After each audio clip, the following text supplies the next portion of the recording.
नमस्कार. आजच्या गोष्टीचे नाव आहे सोनसाखळी. एक होतं गाव. त्या गावात एक गृहस्थ राहत होता. त्याला एक मुलगी होती. त्या मुलीचे नाव सोनसाखळी. सोनसाखळी लहान असतानाच तिची आई मेली. सोनसाखळीच्या बापाने दुसरे लग्न केले. सोनसाखळी बापाची लाडकी होती. तो आपल्याजवळ तिला जेवायला घेई, आपल्याजवळ निजायला घेई. तिच्याजवळ कितीतरी खेळ, किती बाहुल्या, किती बुडगुली होती. बाप सोनसाखळीला नवीन नवीन परकर शिवी, छान छान झबली शिवी. तिच्यासाठी त्याने कितीतरी दागिने केले होते. सोनसाखळीचा असा थाट होता. जेवायला बसताना रंगीत पाट, पाणी पिण्याला रुपयाची झारी. जेवताना सोनसाखळी बापाला म्हणे, बाबा मला भरवा, मी मोठी झाले म्हणून काय झाले. मग प्रेमाने बाप तिला घास देई. सोनसाखळीचा बाप एकदा काशीत जावयास निघाला. ते जुने दिवस. 6 महिने जायला लागत, 6 महिने यायला लागत.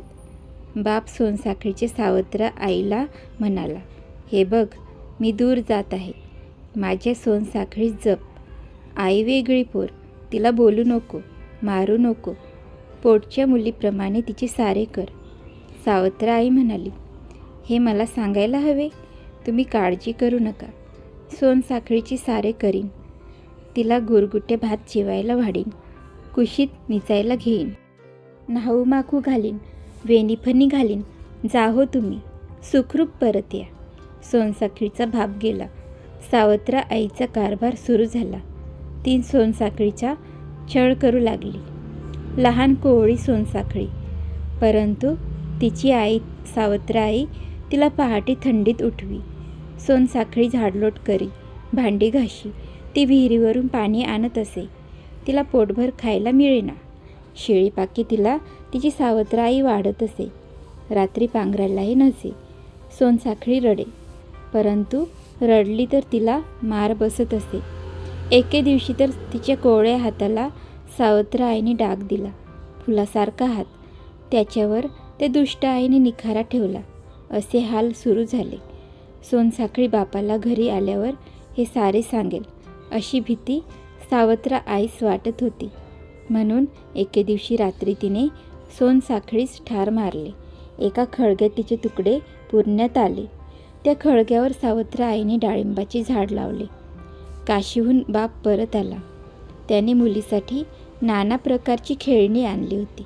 लहानशी चुनडी आणली होती, परंतु सोनसाखळी सामोरी आली नाही. सावत्र आई एकदम डोळ्यात पाणी आणून म्हणाली, गेली हो आपली सोनसाखळी, तिला कमी पडू दिले नाही.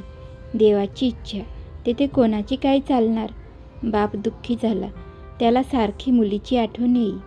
जेवताना झोपताना डोळ्यासमोर सोनसाखळी येई. तिची खेळणी तो जवळ घेऊन बसे व रडे.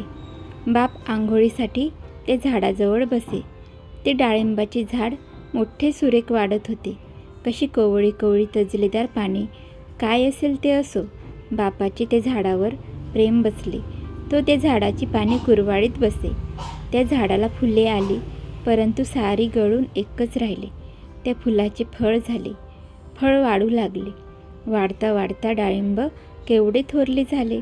लोकांना आश्चर्य वाटले. लोक येत व बघून जात.